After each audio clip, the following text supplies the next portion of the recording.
You've waited all summer, and it's finally here. High school football is back in action. Join Brian Samudio, Alex Margulies, and Dan Gustin for the inside scoop on the year ahead. The players you want to watch and the teams you don't want to miss. Dolan Auto Group's Countdown to Kickoff, presented by Sonic, America's Drive-In. Starts right now.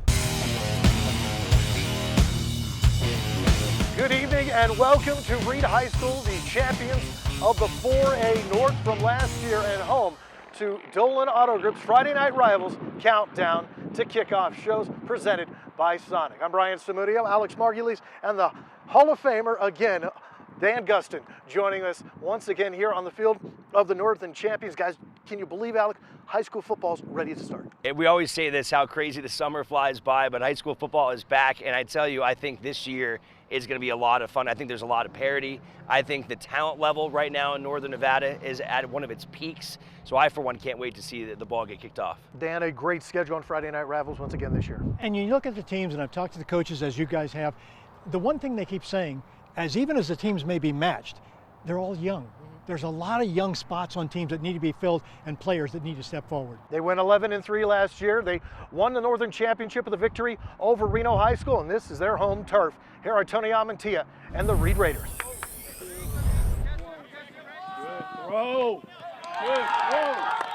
You guys are the reigning champs. You feel like there's kind of that expectation to have that target on your back going in? You know, I think that's to be expected, but I think, pretty much, every team out here expects to be in that game, and whether or not you get there or not, that's up to you and your quality of kids and your coaching and staying healthy. So, our expectations don't change. We're just going to keep playing Reed football. Senior year, I know you guys have a lot of turnover this season, but what excites you about the group coming back? Freshman year we dealt with a lot of adversity, that's for sure. 3-6 season, going on to a JV year, going 8-1, and then just building that team chemistry really means a lot to me. And this is my family. Coming from a season like that, you really build a family, and these are my brothers. I can't wait for an exciting senior year. Stepping into Cameron Emerson's shoes, what kind of expectations do you have? We don't put expectations on as an individual. We're more of a team deal, and I thrive off the rest of my team. And filling Cameron's shoes is not necessarily my goal. Cameron was great, and I've always looked up to Cameron. We worked well together, but we're not necessarily filling an individual's shoes. We're filling up a team. So we're a team. We're a team, and that's just the way we look at it. Our numbers aren't quite what they were last year. I think everyone knows we had a really awesome senior class, like over 30 guys and a lot of returners, and so we returned basically 3 starters for our whole entire team, and so we're going to be very young, but we have some quality kids in all positions, and we'll expect to compete. Second year with Coach Amantia behind the helm. What's his message been to you guys? Coach Amantia preaches a lot about character. Character's a big one, and Coach Amantia is about our character, our personality. Football is kind of second. He's more about how we are as men, how we grow up. And Amantia is a great coach. He knows exactly what to do in every situation, and we're great learning from him, whether it's in the weight room, on the field, or just as being a person. We know that adversity is going to hit. We know that things aren't always going to go our way, and you just got to learn how to push through it. And the key to life and almost any profession is the ones that can handle adversity and keep working and not just be stuck in a daze. They're the ones that have success. And so that's kind of what I try to teach these kids is it's not always going to go your way, but we got to keep working. We got some of the greatest chemistry I've ever been around. A lot of intelligent individuals on the team, and that comes into play a lot on the field. They make smart decisions. Like Braden said, we're not the biggest team, but we do have the most heart. All right, guys, 11-3 last year, lost to Gorman in that state title game. But is the cupboard bare for Tony Amantia? This team lost 30 seniors from last year's squad, the majority of their starting lineup. Dan? Well, you start a quarterback, Baylor Horning, who has good experience, 6'2", 200 pounds. He can throw the ball and he can run. The running back position is starting over because they're running back by committee this year. Champ Robertson will get a lot of the calls, but he plays both ways. So without him, I don't know how far they go. My thing is, when it comes down to Reed, these guys always have strength in the trenches, and that's really where they have built this program into the powerhouse that it has been over the last decade. I think that continues. They're a well-organized group under Tony Amantia. What an incredible first season for him last year. To be able to go and beat some of the teams that they did, and to lose Ernie Howard and then still win the North. Target's still on their back, but I think it is going to be a little bit more of a rebuilding year than they're used to, I think, at Reed. Raiders are definitely going to be tested right out of the blocks August 24th at Bishop Manogue. And then how about Oak Ridge? The Trojans from El Dorado Hills, California, one of the powerhouses of Northern California, will come here to Sparks. Coming up next on Friday Night Rivals, Countdown to Kickoff show brought to you by the Dolan Auto Group and presented by Sonic. We will check out Dan Avancino and the Reno Huskies.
Welcome back to Countdown to Kickoff here at Reed High School. We're going to talk about the runner-ups last year in the 4A division in Northern Nevada, and that's the Reno Huskies and Dan Avancino's squad, hungry again from last year, Alex. Yeah, and this is a team that usually competes in the North, and under Coach Avancino, I know they're looking at a younger squad than normal this year, but one of the most creative organizations, I think, in the area when it comes to play calling and their planning week to week. Always an entertaining product on the field, that's for sure. And Alex, you're right about them being young. That's what you talk about them. That's all they talk is young, young, young. But their JV team last year was undefeated. So those guys don't have a lot of reps as starters in the varsity, but they have a lot of experience, and they have experience winning together. That may be a big key for them. Let's take a look at the Reno Huskies. Discipline, outwork, unity, that's what we're all about, man. We just work hard together, and we just grind through everything together. So that's it, unity. Coach, new year of Reno Husky football, what's the expectation? Really the expectation for us is day-to-day. That sounds really boring, but the focus has got to be on each and every day. You know, we're working with high school young men, and there's so many variables in their lives, a lot of variable in our coaches' lives as well. So we focus on a day at a time. You know, this time of year, everybody's excited. So it's not a matter of, but we don't control that future event. We feel like if we take care of the process now, those events in the future will take care of themselves.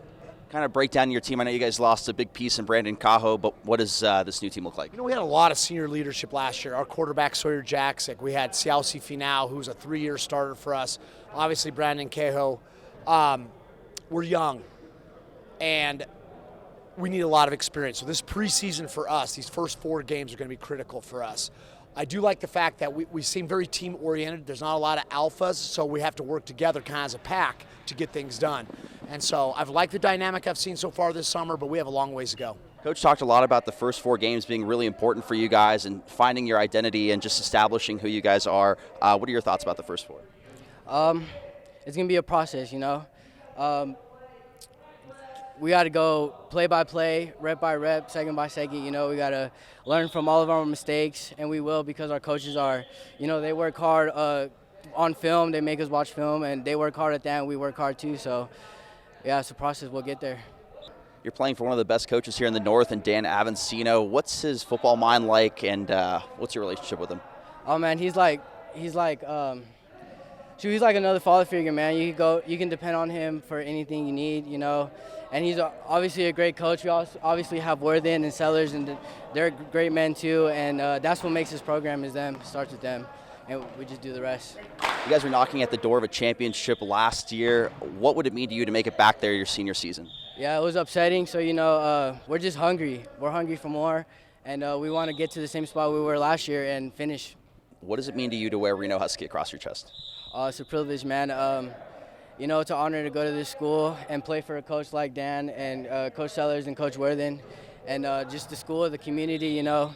Yeah, it's just an honor. A couple of weeks away from kickoff, you guys, you know, definitely one of the favorites in the North. What should people expect and think about heading into this season? We're going to work hard. We're going to work together. And we're just going to go with the game plan, you know, whatever coaches put us out there to play for week in and week out. And we're going to follow that and trust them and just work as hard as we can. Well, 12-1 last season for Reno, the only loss of the year to Reed in the championship game. And you talk about Dan Avancino. Dan, he's a mad scientist, and that's an affectionate name. He just knows how to scheme against teams. He does, and he's going to have to do a lot of that this year because of what we were talking about in the first segment about them being young. They're going to have to scheme people. They have to get leverage on people, and the lineups and how he puts people on the field are going to be very important. With Reno High School, you've got students historically who are very smart. They pick up schemes quickly, and he changes from week to week. Reno Huskies will open up at Turlock, California, and then August 31st, they will be at Galena to take on the Grizzlies. Coming up next on Countdown to Kickoff, brought to you by the Dolan Auto Group and presented by Sonic. We'll check out the guys up on the hill, the McQueen Lancers. They're next.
Welcome back to Countdown to Kickoff, presented by the Dolan Auto Group and Sonic here at Reed High School, defending champions of the Northern 4A. Now moving on with our High Desert preview, we're going to move into McQueen, maybe one of the proudest programs in Northern Nevada. Jim Snelling trying to bring these guys back down to a glory of past.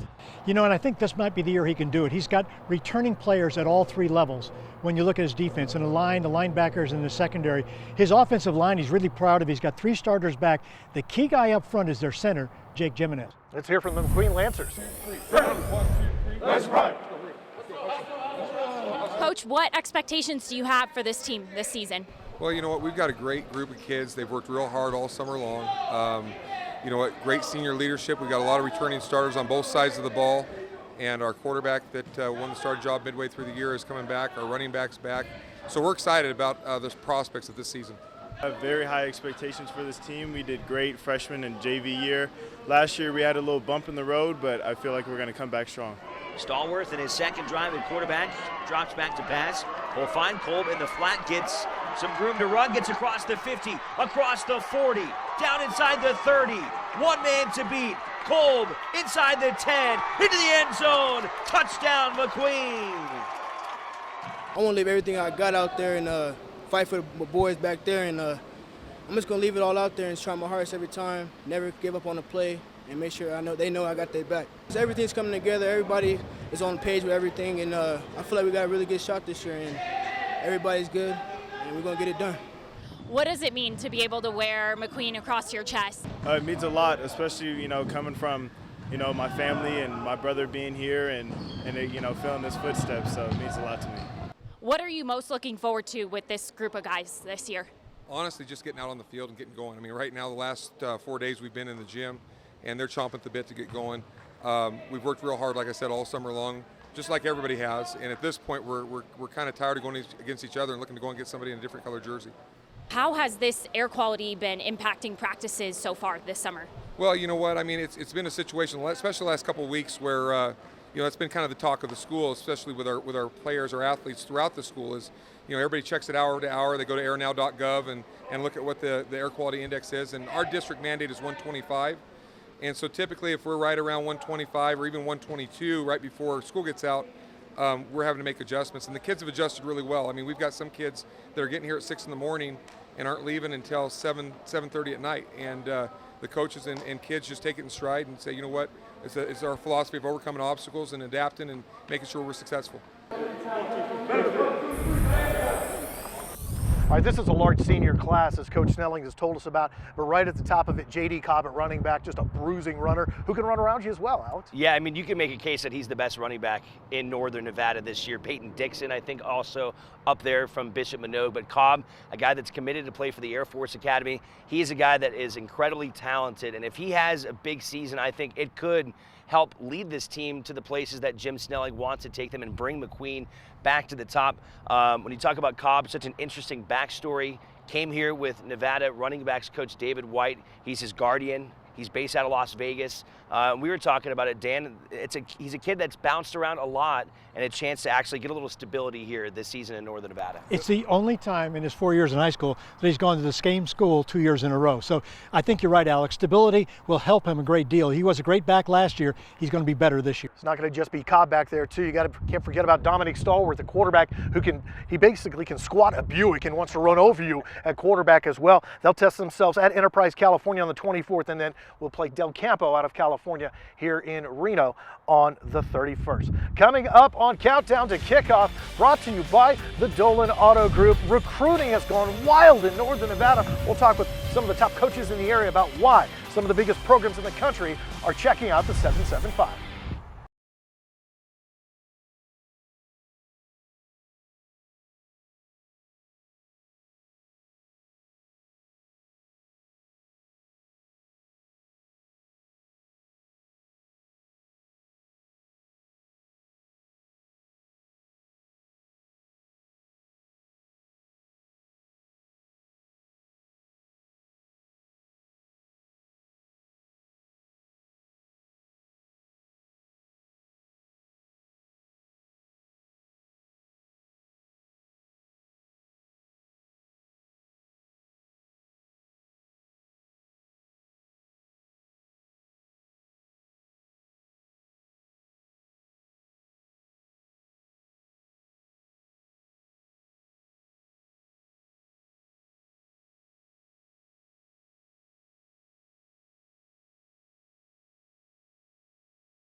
Welcome back to Countdown to Kickoff here at Reed High School, home of the Northern 4A champions. Now we're going to get away from our previews for just a moment. Something we have to talk about is the exposure of recruiting in Northern Nevada. We've seen Notre Dame, we've seen Alabama and Michigan invading Northern Nevada and trying to get some of this talent, and they're getting it to ship out and go to some of these big programs. Yeah, it's been great to see the amount of eyes that are coming through and getting a look at the kids in this area. And to me, I really feel like we're entering a golden age when it comes to recruiting in this area. It started with Brandon Cajo and Cade McNamara, those two going to the two of the biggest schools in the country, Cajo at Alabama now, and McNamara over at Michigan. But I think it's wonderful, that the kids are getting the opportunity right now to get as many looks as they are. A lot of help from the community when you talk about a guy like Duke Williams, the Hug High grad, played in Nevada and in the NFL, coming back, helping out kids, and then the Reno Heat as well. We've seen them really help get a lot of exposure for kids in the area, and we had a chance to talk to some of the coaches in the area about recruiting and how it's changed. Here's what they had to say. I'm going to tell you right now, we owe the world to Brandon Cajo and to Cade McNamara, because those two brought in the big-time programs. I've seen the recruiting in this area just increase dramatically, and it's because those two kind of got us back on the map, and then you got Peyton Dixon and all the other kids in the area that are just following up with offer after offer. But I think once the buzz came that there are dudes in this area, I think it took off, and it's been great to see. I think the number one thing that's happened is kids in our area have gone out and done things outside of the Reno area and Sparks area. So they've traveled down to passing tournaments in California. They've gone to camps up at Southern Oregon. They've gone to camps at Boise. Guys like Cade McNamara have played in the Elite 11 and done some things that have brought attention to our area about where he's from or they're from. And so I think what that does is a kind of a ripple effect.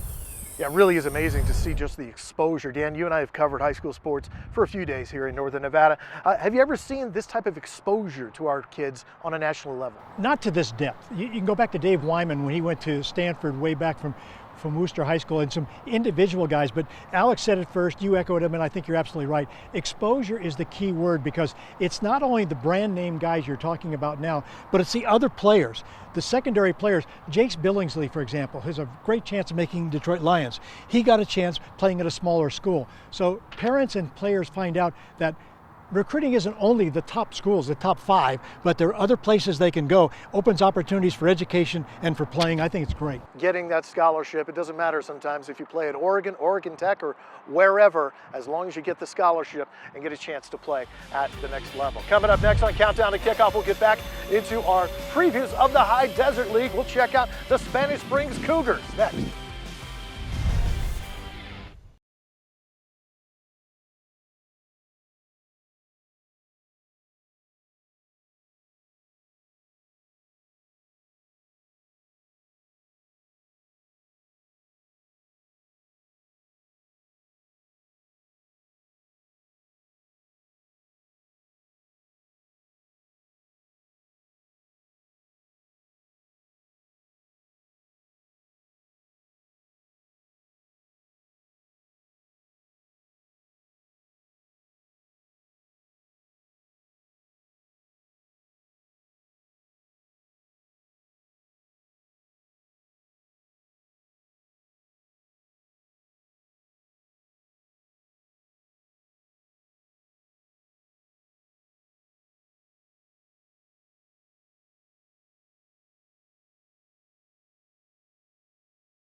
Welcome back to Countdown to Kickoff here as we continue through the High Desert League. Spanish Springs just seems like it's a program that's finally starting to turn a corner. Won their, second playoff game in program history last year, Alex? Yeah, I think when you use a word to talk about Spanish Springs, I think momentum is one of them. We felt that when we were out at practice, checking out the preview of this team. I think they're a confident group and a team that wants to make their mark here in the North. Check out Eric Borja and the Spanish Springs Cougars. What's the attitude coming in after a hard summer? You've kind of had to adjust to different practice schemes and what you're allowed to do, but what's been the attitude? You know what, we're on schedule. We're doing the things that we set forth in our plan at the end of last year.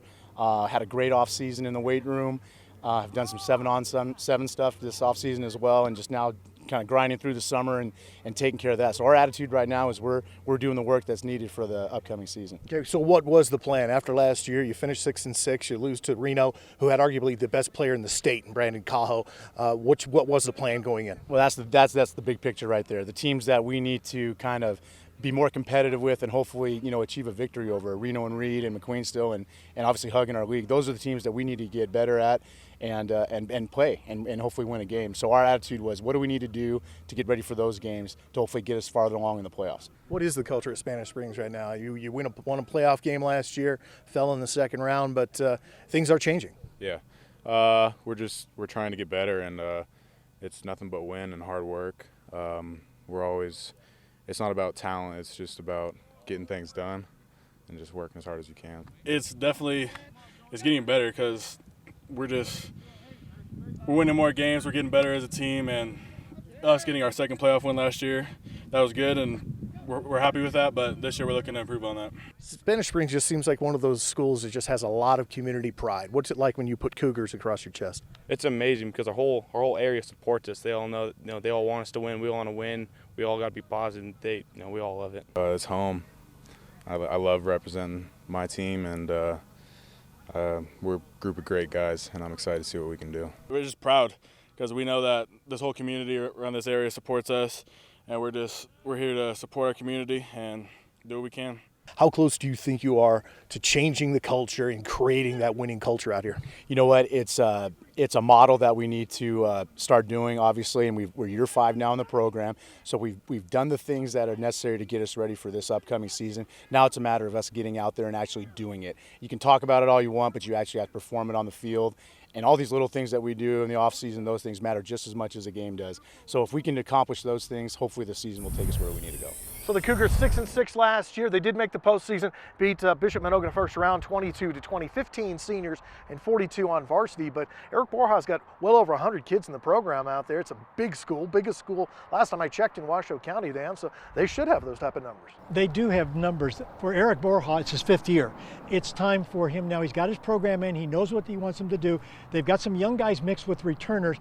Tristan Zabo, who is a talented quarterback, and their receiver, Jordan Dudek, is a guy who's 6'2", and he can run. He is fast, he can get away from people, he can run over people. He was in a sophomore camp in Oregon, and he was the most valuable player in the skills department. You talk about a big guy that can catch the ball, so if Zabo can't run it and have success, he can throw it to people. Now, Alex, you and I were out at practice, and one of the most physically impressive young men by far was Jackson LeDuc. Yeah, and I think the Cougars are excited about their defense. I think they're excited about the way that they're playing defense, the way they're hunting the football. I think that's going to be a strength of theirs, and I think it's going to be a piece that's really going to keep them in a lot of games this year. Our countdown to kickoff High Desert League preview continues after the break. We'll head up to North Reno, check out the Hug Hawks.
Welcome back to Countdown to Kickoff as our High Desert League preview show continues. We moved to North Reno and the Hug Hawks. Rough year last year for Carl Legrone and his guys, but he's got some beef coming back, Dan. He really does. He's got 8 guys on the roster who are 210 to 285. So they've got some beef if they can keep his defense off the field. They don't have a lot of guys out, and it's kind of the history at Hug High School. They wear down the fourth quarter, they have trouble. But if they can keep their offense and he can control the game, they might be in a lot more games this year than they were in the past. And I think where they don't have a ton of numbers, where they do have, finally now for the first time in a couple years, is experience. They've got a handful of guys that have played for 3 seasons now for Coach Legrone. It's been his program now for a couple of years, and you had mentioned before with Eric Borhag going to his 5th season. Now you want to start kind of seeing those results. Legrone had immediate success, then he's had to kind of rebuild these last couple of years. How does it pan out this year? I can't see this team going 0-10 again. Let's take a look at the Hug Hawks. How's practice been so far this summer? What expectations do you have for your team this season? Practice has been pretty well. We've had a pretty good turnout throughout the summer, especially with our older guys. We expect to lean on our guys up front and get the job done and compete in every game. How many seniors do you have returning on this season's roster, and what do you expect from them this season in their final year? We have 11 or 12 seniors. This is their 3rd year starting, so we're expecting a lot from them. And they've been dedicated all year, and they want to go out on a high note. So we're expecting our seniors to lead us to where we need to be. Going into your senior season, what expectations do you have for your team this year? Just play hard, work hard every day in the weight room, communicate with each other in the film room, and help each other fix our mistakes. What does it mean to wear Hug across your chest, Hug Hawks? I take very good pride in it. To me, it's like one of the best feelings when I represent my own school and represent it with positive things. How important is it for your team to play with, heart and character when you're going up against tough teams, guys that are being looked at by Division I schools? Character is everything.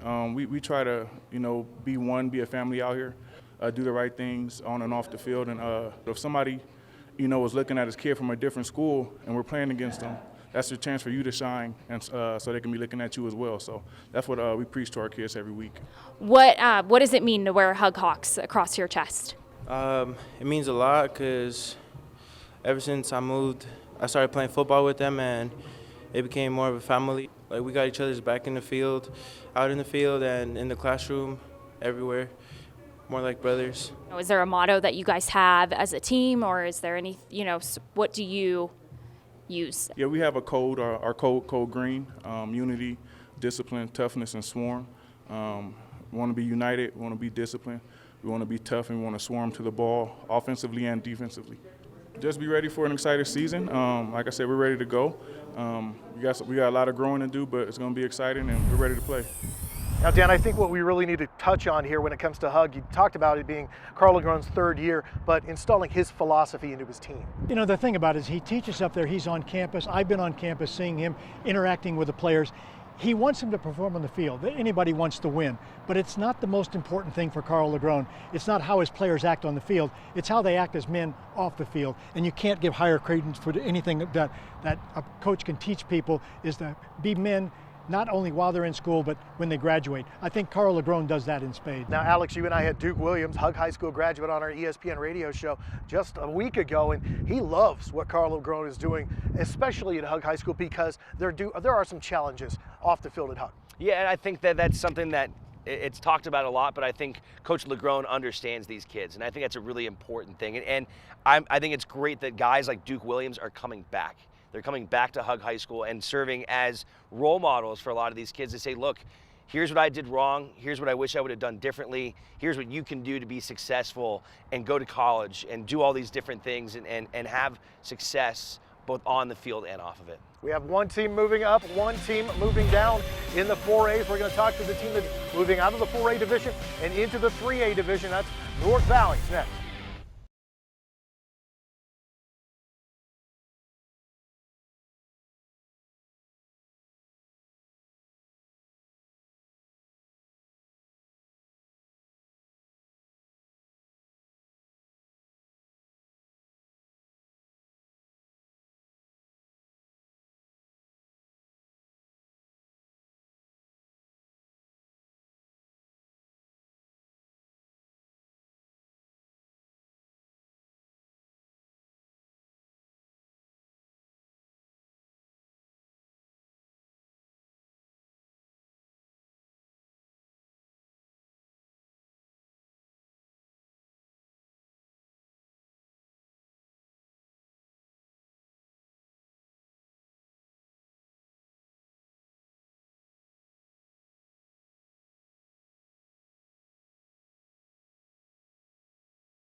Welcome back to Countdown to Kickoff here at Reed High School, our High Desert League show. But now we're going to break away from that for just a moment because we have a couple of moves this year in the 4As. We're going to talk about Wooster later on, but North Valley's Panthers moving from the 4A to the 3A. They haven't had a lot of success in the 4A. Dan, your thoughts? Well, I think it's a great move. It takes a lot of courage by administrators to do that because everybody wants to play at the highest level, and they talk about, we're not competing against the guys at the highest level, but I think Anthony Doucette and the administration did a great move by moving to 3A because at North Valley's, they don't have a lot of success in winning. I don't care what program it is, and kids don't get inspired when they don't win. So I think moving down can give them some assurity that they're going to have more winning seasons. More winning seasons is going to breed success. I wouldn't be surprised in a few years they're not moving back up to 4A. Let's talk to the North Valley's Panthers about their move to the 3A division. Let's go, Coach. Big house. All right, here we go. First year in the 3A instead of the 4A, what kind of transition is this going to bring to the program this year? We're looking forward to it. We've kind of struggled to be competitive the last few years, and our numbers are down. We don't have as many varsity football players as we once had. So the move to the 3A, I think, is going to be something positive for us and positive for our school. It's not just a football move, but it's our entire school has struggled in athletics. So getting all of our programs down where they can compete is going to be important for us. See that safety is cheating towards the middle right now. Do you see him? Go! Going into your senior year, what expectations do you have for this team? I have great expectations, honestly, considering how last year went. It may not have gone the best, but we gave our all and everything, and being moved down to the 3A has really motivated us this year. We've been pushing it everywhere, the weight room, the track, anywhere we can. I really expect us to go to playoffs. We have a good group of kids. There's not a lot of us, but all of us are willing to do the work and work hard, and we're really willing to give it 100% and go balls out every single play. Going down to 3A is kind of also giving you guys a lot of new life. You're seeing new teams you're playing against, people you've never gone up against and things like that. I think so. I think one of the things is, we're not defeated before we step on the field.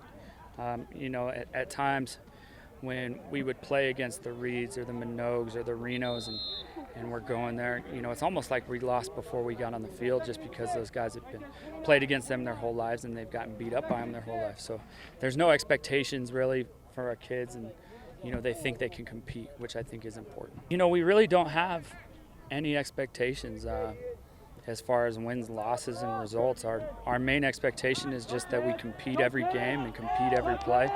With the transition to the 3A, we don't really know what to expect. We haven't competed against these teams before, so it's going to be a challenge, and I think there's really some good teams in that 3A division. You look at Fallon and Fernley and Truckee and Spring Creek, those teams were playoff teams last year, and really, we're going to have to compete against those guys, and I think those teams could compete against any 4A team. So moving a team from a 4A to the 3A or up or down a division, it's not something we haven't seen before. We saw Sparks do it, and now some success over there with the Railroaders. What do you think about North Valley's? Well, I think for me, I think it gives them a breath of fresh air. They've always kind of struggled with numbers at North Valley's, and I think if you can go to the 3A, get some success, build some momentum, and to your point, it doesn't mean they can't go back up to 4A at some point. Get some momentum, have some positivity in winning and change the culture a little bit when it comes to that. Play against some smaller schools, and I think this really could be a good move for North Valley. Out of the blocks, the North Valley's Panthers will take on Dayton out on the road, but then it gets a little tougher. Truckee, Elko, Churchill County, Lowry, and Spring Creek, a bunch of playoff teams in the 3A division. They will be tested early on in this one. Coming up next on Countdown to Kickoff, we honor the Hall of Famer that shares the desk with us. Some memories from Dan Gustin coming up.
Welcome back to Countdown to Kickoff here at Reed High School. It's been an incredible career for the man who shares the desk with us. Honestly, being a broadcaster, there's not many guys in this market you look up to more than Dan Gustin. I had a chance to talk with the man who's going into the University of Nevada Athletics Hall of Fame and caught up with him.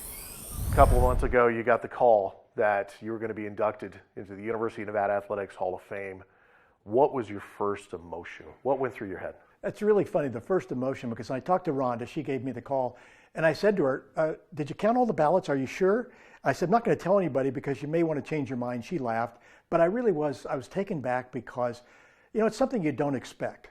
And what an honor to be there with athletes and educators, because when you look at the hall, and I've looked at the members that are on the hall, gone back now and taken a look, I think my dear friend Jerry Dales, who was the team doctor, who you knew very well, and I think we're the only two that were never employed by the university or attended the university. So you never think about it when you're doing it, 33 years of work that you enjoy and love. But really, I was kind of taken back and kind of surprised. When you look back on your time, Mackey Stadium, Lawlor Event Center, Peccole Park, is there a place that you can pick out and go, I just miss that place, I loved being there so much? Or like myself as a broadcaster, you kind of go, I'm just looking forward to the next season. I just enjoy being in the moment. There's so many places that I do revere and love.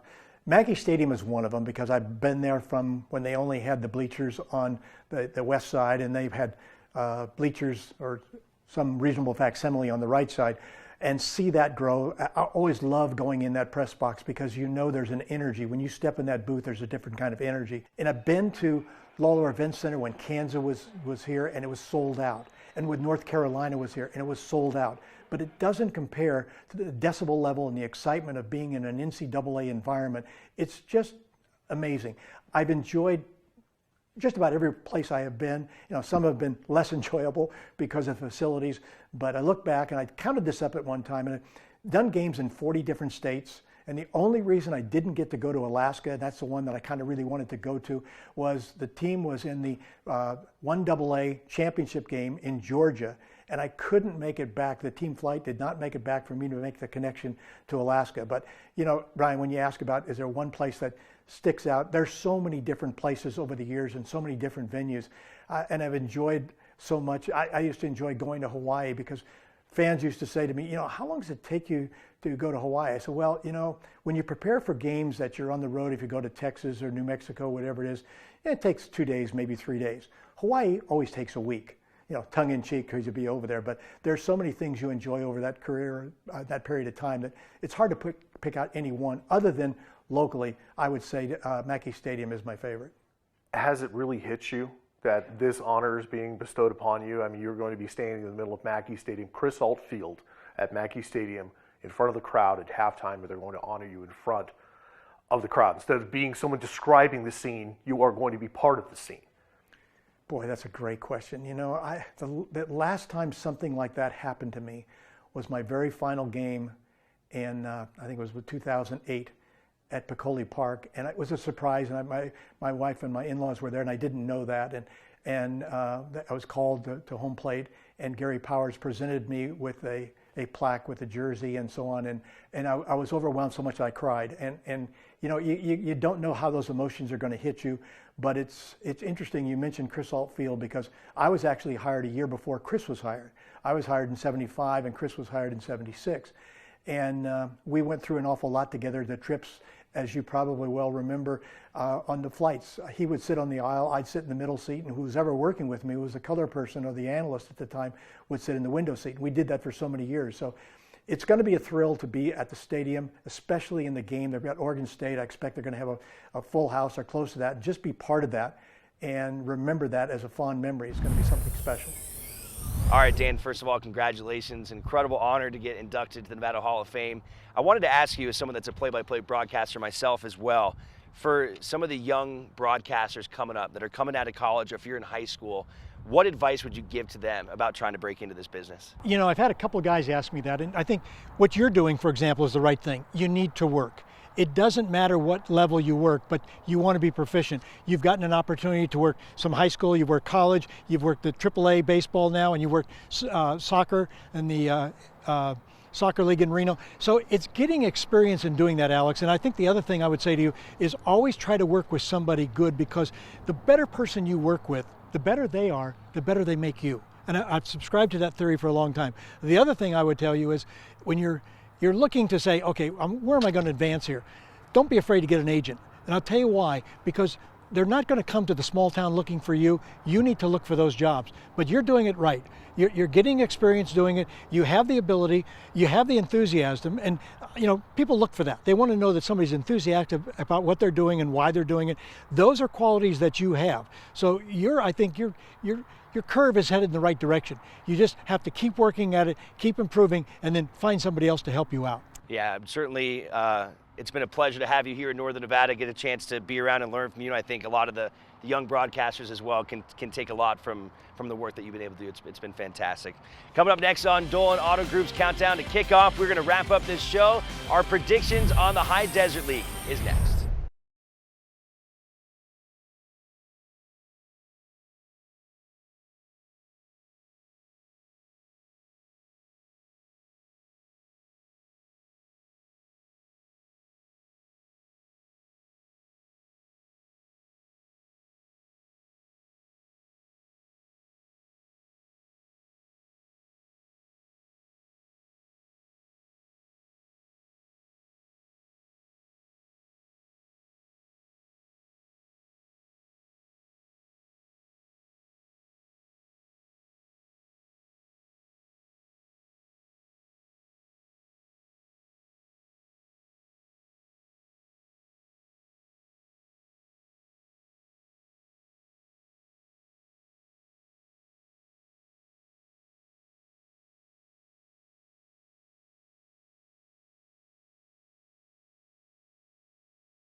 Welcome back to Countdown to Kickoff. As we wrap up our High Desert League preview show, we'll get to the predictions in just a moment. But Dan, another local business here in Northern Nevada, stepping up to help our schools. Yeah, Capital Glass, been in business for 50 years in Carson City and Reno.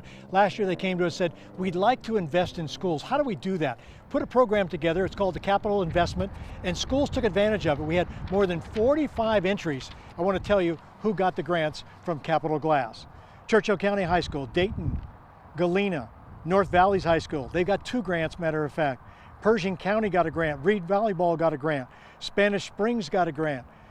Sparks High School, and finally Yerington. So 10 grants given out last year by Capital Glass. Their whole theme is we give back. We encourage you to go to foxreno.com, look at the tab for Friday Night Rivals. The form is there, you can fill it out, you can apply for a grant. It's that easy, and then the grants will be distributed late next year. Very nice. As we wrap things up here, guys, real quick, your High Desert League pick. Alex, I'm going to let you take it first. I think this is the most wide open this division has been in years. I think you could make a case for a couple teams. I have a hard time picking against Reed until they are just not the champions, because every single year they find a way with different personnel. They've lost great players in the past before. I love what Tony Amantia did last year with this team. I think despite being younger, I'm still going to take them to take this division. Dan. Well, you're right about that, because they don't rebuild, they just reload. There's no doubt about it. The team I like this year is McQueen, because of what I said earlier. They've got guys back at all levels. They want to get back to those glory years. They have some impact players. They could surprise a lot of people. Someday somebody is going to stop doubting Dan Avancino and the Reno Huskies and what Dan Avancino does. We call him the mad scientist. What did he do last year? Only lost one game, and that was the Northern Championship to Reed. So I'm going to say my dark horse in the High Desert League is the Reno Huskies. I want to thank you very much for being with us. Alex and Dan, appreciate you being here. Next time around, we are going to preview the Sierra League, and we're also going to check out maybe the top player in the state, and that's Cade McNamara on his way to Michigan. We'll see you next time. Thank you for watching Dolan Auto Group's Countdown to Kickoff, presented by Sonic, America's Drive-In, your local high school sports on My 21 TV.